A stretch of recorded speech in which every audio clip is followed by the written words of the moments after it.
रोमा की सास पूनम विधवा होती है। वो स्वभाव से बहुत ही सीधी साधी और भोली भाली होती है। पति के जाने के बाद वो जीवन में बड़ी ही अकेली और तन्हा हो चुकी थी। रोमा के ससुराल में उसका पति मनीष, दादी सास हेमलता और दादा ससुर यशवंत भी होते हैं। हेमलता अपनी बहू पूनम से आज तक ठीक से पेश नहीं आई थी और वो उसके अकेलेपन को भी नहीं समझती थी। माँ जी, कल मोहल्ले में पार्टी है, आप कल हमारे साथ आना, हम सब खूब धमाल करेंगे। अरे ओ रोमा रानी, ज्यादा सास की चमची ना बन, वरना ऐसा बिजली की रफ्तार वाला लपड़ लगाऊंगी कि तेरे रोम रोम में करंट फैल जाएगा। लेकिन माँ जी। रोमा बहू, तुम चुप रहो। पूनम बहू एक विधवा है और साथ ही साथ बूढ़ी हो चुकी है, वो पार्टी में नहीं जा सकती। अरे बूढ़ी तो आपकी लुगाई यानी कि दादी भी हो चुकी है, तो फिर इस हिसाब से उन्हें भी नहीं जाना चाहिए कहीं पे। रोमा मनीष, बस करो बच्चों और जाओ अपने कमरे में जाकर अपना काम करो। एक दिन अचानक से पूनम की तबीयत बहुत खराब हो जाती है, जिस कारण डॉक्टर को घर बुलाया जाता है और रिपोर्ट्स के जरिए ये पता चलता है कि ओह नो पूनम जी, आपको तो लास्ट स्टेज वाला ब्रेन ट्यूमर है और आप अब कभी भी ठीक नहीं हो सकती हैं। क्या? अरे डॉक्टर बाबू, ऐसा कैसे हो सकता है? कौन दवा गोली से तो ठीक हो सकती है ना ये? नहीं, ये गोलियों से नहीं, खुश रहकर और अपनी जिंदगी अपने उसूलों से जीकर ही जीवित रह सकती है। कहने का मतलब ये है कि इन्हें जो भी काम करना है वो इनको करने देना चाहिए, उसके बाद ही ये खुश रहेंगी और जिंदा भी। डॉक्टर के कहने की वजह से रोमा अपनी सास पूनम का कंप्लीट मेकओवर कराती है और वो उसे मॉडर्न कपड़े पहनाकर अपने साथ डिस्को पार्टी में ले जाने लगती है। तुम दोनों चुड़ैल सास बहू यूं छमक छल्लो बनकर कहाँ चली मटक मटक कर? दादी सास, अब जैसे कि डॉक्टर ने कहा है कि माँ जी को लाइफ एकदम बिंदास होकर जीनी है, इसलिए मैं अपनी सास को जिंदा रखने के लिए उन्हें अब सारी खुशियाँ दूंगी। जाने दो इन्हें हेमलता, अब इसी से पूनम बहू का इलाज हो सकता है, तो फिर यही सही। रोमा अपनी सास पूनम को क्लब्स में ले जाती है, जहाँ वो उसे जवान लड़कों से मिलवाती है और उनकी फ्रेंडशिप भी कराती है। पूनम को जवान लड़के बहुत अच्छे लगते हैं। मानना पड़ेगा ब्यूटीफुल लेडी, तुम 50 की उम्र में भी 25 की लगती हो, एकदम तड़कती भड़कती बिजली की तरह। Thank you so much. देखा माँ जी, ये है असली लाइफ। माँ जी, आपके पास इतना पैसा है, आप उसका इस्तेमाल अपनी खुशियों के लिए कीजिए।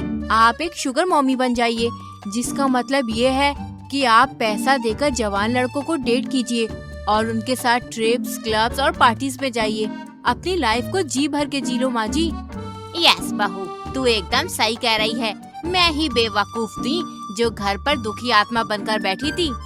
रोमा अपनी सास पूनम को पूरी तरह से बदल देती है और पूनम एक शुगर मॉमी बनकर जवान लड़कों के संग रोमांस करती है और बड़ी खुश रहती है।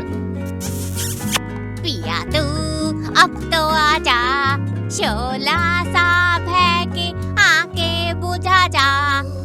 बाहों में आ सोनिए, अब बस आज रात के लिए, अरे सुबह होने ना दे, साथ खोने ना दे, एक दूसरे को हम सोने ना दे। ओ मैं तेरा हीरो, ओ मैं तेरा हीरो, ओ मेरे हीरो, चल चला दे अपनी बुलेट मुझ पर, मेरा रास्ता आज पूरा खाली है। Yes hottie. Poonam sugar mommy बनने के बाद अब खुद के लिए जीना सीख चुकी थी। वो जवान लड़कों को पैसे और गिफ्ट देकर खुश करती और बदले में उनके संग रोमांस करती और प्यार देती लेती और बड़ी खुश रहती। एक दिन हेमलता जब घर पर नहीं होती है, तभी रोमा डॉक्टर से फोन पर कुछ बातें कर रही होती है। डॉक्टर, हमारा प्लान काम कर गया। हमने सबको ये झूठ बोला कि माँ जी को लास्ट स्टेज ब्रेन ट्यूमर है और इस वजह से माँ जी भी खुद के लिए जीना सीख गयी और शुगर मॉमी बनकर आज वो जवान लड़कों के साथ रोमांस करते हुए बहुत खुश हैं और दादी सास और दादा ससुर भी कुछ बिगाड़ नहीं सकते उनका अब। लेकिन जब रोमा पीछे पलटती है तब देखती है कि वहाँ हेमलता, यशवंत, मनीष और पूनम खड़े हैं। रोमा और डॉक्टर का जो प्लान था वो अब सबके सामने खुल चुका था। वो रोमा बहू, तूने झूठ क्यों कहा? अभी रुक जा, शुगर मॉमी बहू का सारा नशा उतारती हूँ। हेमलता गुस्से से आग बबूला हो जाती है और वो रसोई में जाकर ढेर सारी मिर्च लेकर आती है। इन्हीं आँखों से आँख मारती है ना तू जवान लड़कों को। रुक जा, अभी तेरी आँखों में मिर्च डालती हूँ। कल मुँही पूनम बहू। नहीं, लेकिन तभी अचानक से हेमलता हंसने लगती है। दादी सास, आप हंस क्यों रही हैं? इसलिए क्योंकि ये मिर्च मैं तेरे आँखों में डालने नहीं बल्कि इससे मैं तेरी नजर उतारने आई हूँ। पूनम बहू, मुझे माफ कर दे, मैंने तुझे और तेरे अकेलेपन को कभी समझा ही नहीं। आज अगर तेरी जगह मेरा बेटा जिंदा होता और तू मर जाती तो मैं और यशवंत जी उसे उसका जीवन जीने से बिल्कुल रोक टोक नहीं करते। तुझे जैसा जीवन जीना है वैसा जी पूनम बहू, हमें कोई ऐतराज नहीं है। हाँ माँ, आपको जिस भी काम में खुशी मिलती है आप वो कीजिए। अपनों का प्यार देखकर पूनम की आंखों में आंसू आ जाते हैं और वो सबके गले लगती है और रोमा का शुक्रिया अदा करती है। थैंक्स रोमा, मेरी बहू रानी। अगर आज तू नहीं होती तो मैं कभी अपनी खुशियाँ हासिल नहीं कर पाती। और ऐसे ही पूनम अपनी जिंदगी अपने उसूलों से जीना जारी रखती है और शुगर मम्मी बनकर ढेर सारे बॉयफ्रेंड्स बनाती है। अंकुश की शादी मोना से होती है। अंकुश मोना से बहुत प्यार करता है, लेकिन मोना अंकुश से जरा भी प्यार नहीं करती है। मोना स्वभाव से बहुत ही निर्दयी और निहायत ही लालची होती है। ना जाने क्यों मैंने अपने मम्मी पापा के कहने पर इस गधे जैसे पति से शादी कर ली। ना इसके पास कोई गाड़ी है ना ही कोई बंगला। कितने अरमान सजाए थे मैंने कि मैं किसी शाही खानदान की बहू बनूंगी, सब गुड़ गोबर हो गया। ओफो मोना, तू भी ना। अरे क्या पैसों के पीछे भाग रही है। अरे आज के इस घोर कलयुग में अंकुश जीजू जैसा पति मिलना मानो रेगिस्तान में पानी मिलने जैसा है। अंकुश जीजू तुझसे अपनी जान से भी ज्यादा प्यार करते हैं। अरे बस बस, ये प्यार व्यार तुम जैसे इमोशनल फूल्स की बातें हैं। जिंदगी जीनी है तो पैसा बहुत जरूरी है। अंकुश एक कम तनख्वाह वाली नौकरी करने के बावजूद भी अपनी बीवी के लिए रोजाना छोटे मोटे गिफ्ट्स लाता रहता था। अरे मोना डार्लिंग, ये देखो, मैं तुम्हारे लिए फेवरेट गुलाब का फूल और ये 2 घंटा ब्रिजवासी मिठाई वाले के दुकान में लाइन में लगकर तुम्हारे लिए तुम्हारा फेवरेट फाफड़ा जलेबी लेके आया हूँ। तुम्हें बहुत पसंद है ना? बस अंकुश बस, ये सब लाकर तुम्हें अपना प्यार प्रूव करने की कोई जरूरत नहीं है। अगर मुझसे सच्चा प्यार करते हो ना तो बंगला और गाड़ी लाकर दिखाओ, तब मैं मानूं। हाँ, पता नहीं मैं ही क्यों इतनी अभागन हूँ जो मुझे तुम जैसा लल्लू पति मिला। अंकुश जिस कंपनी में काम करता था उस कंपनी की मालकिन बेला अंकुश से प्यार करने लगी थी। उसे अंकुश बहुत पसंद आने लगा था, इसलिए वो अंकुश के पास आने की कोशिश करती रहती है। अरे मैम, आप? हाँ अंकुश, मैं। पूरी कंपनी खाली हो चुकी है और तुम अभी तक यहीं पर हो। घर जाने का इरादा नहीं है क्या आज तुम्हारा? बिल्कुल है, इनफैक्ट मैं अभी घर को ही निकल रहा हूँ मैम। इंटरेस्टिंग। मैं तुम्हें ड्रॉप कर दूं घर पर? वैसे मुझे नहीं लगता कि इतनी बारिश में तुम्हें ट्रेन से ट्रैवल करना चाहिए, और आज तो रेड अलर्ट भी बताया है। लेकिन वेकिन को मारो गोली एंड कम विथ मी अंकुश। बेला अंकुश को अपने साथ कार में बैठाकर उसे उसके घर ड्रॉप करती है। तभी वो उसकी बीवी को घर के बाहर एक दुकान के पास खरीदारी करते हुए देखती है। हाय, काश ये नकली गहने असली होते और मैं अपने पूरे बदन को गहनों से लाद देती। कितना अच्छा लगता ना रिम्पी।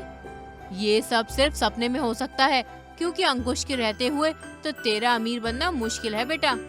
बेला मोना का लोभी बर्ताव देखकर समझ जाती है कि वो लालची है, इसलिए वो अब उसकी सहेली रिम्पी को पैसे देकर उससे मोना की सारी जानकारी ले लेती है। मोना एक नंबर की लालची औरत है। अंकुश जीजू उससे इतना प्यार करते हैं, उसके बाद भी उसे बस पैसों की ही पड़ी रहती है।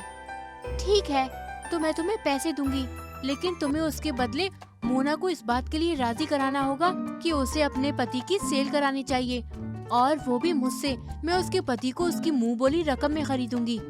क्या? ठीक है। रिम्पी मोना को उसके पति को बेचने के लिए राजी कराती है और मोना अपने पति को बेचने के लिए बेला के पास आ जाती है। तो कहो मोना, कितने में बेचोगी तुम अपने पति को? पूरे 5 करोड़ रुपए में। ठीक है, ये लो। मोना अब अपने पति को बेच देती है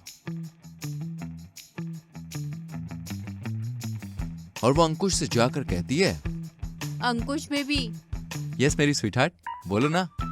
तुम मुझसे प्यार करते हो और प्यार में कुछ भी करने के लिए तैयार हो, है ना? हाँ मोना डार्लिंग, तुम मुझे बस थोड़े दिन दे दो, मैं बंगला गाड़ी सब ला दूंगा। तुम मेरी खुशी की खातिर किसी और से शादी कर सकते हो क्या? क्या? ये तुम क्या कह रही हो मोना? अगर तुमने ये नहीं किया तो मैं अपनी जान दे दूंगी अंकुश। नहीं मोना, ऐसा मत करना।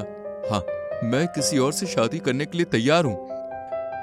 इस तरह मोना अंकुश को अपने प्यार का वास्ता देकर उसकी शादी बेला से करा देती है और खुद पैसे लेकर एक बड़े से बंगले में रहते हुए अमीरों वाली जिंदगी जीती है। वहीं बेचारे अंकुश को ना चाहते हुए भी बेला के साथ रहना पड़ता है।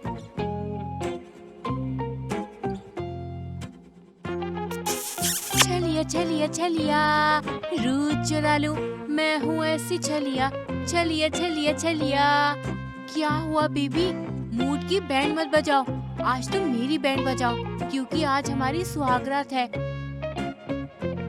बेला मैम, मैं ये सब नहीं कर सकता हूँ क्योंकि मैं आपसे प्यार नहीं करता। प्लीज मुझसे दूर रहिए। लेकिन अंकुश। अंकुश बेड से उठकर बालकनी में चला जाता है। बेला जब जब अंकुश के करीब आने की कोशिश करती है तब तब अंकुश उससे दूर भागने लगता है। वहीं मोना को सब कुछ मिल तो चुका था, लेकिन पैसा आने के बाद अब उसे अपने प्यार की याद आने लगती है। एक दिन जब मोना बीमार पड़ जाती है तो उसके बंगले में वो बिल्कुल अकेली ही बिस्तर पर पड़ी हुई होती है। अंकुश, काश आज अंकुश मेरे साथ होता, मेरे पास होता तो वो मेरा कितना ख्याल रखता। आई मिस यू अंकुश। वक्त का पहिया अब घूम जाता है और मोना और बेला दोनों को अपनी अपनी गलतियों का अंदाजा हो जाता है। ये लो बेला, ये मेरे बंगले के कागज है और ये तुम्हारे बचे कुछ पैसे। मुझे मेरा पति वापस दे दो, मैं नहीं रह सकती अब उसके बिना। मैंने बस पैसों को ही देखा, कभी उसके प्यार की इज्जत नहीं की और जब मुझे पैसा मिला तब मुझे अपने पति के प्यार की अहमियत पता चली। मोना, मैं भी समझ गई हूँ कि जबरदस्ती अगर किसी को अपना बनाया जाए तो वो कभी आपका नहीं होगा। ले जाओ अपने पति को मोना। अंत में मोना अंकुश से हाथ जोड़कर माफी मांगती है। अंकुश, मुझे माफ कर दो। आई लव यू अंकुश। चुप कर पगली, आई लव यू टू मेरी मोना डार्लिंग। और इस तरह से दोनों मियाँ बीवी हंसी खुशी साथ रहने लगते हैं।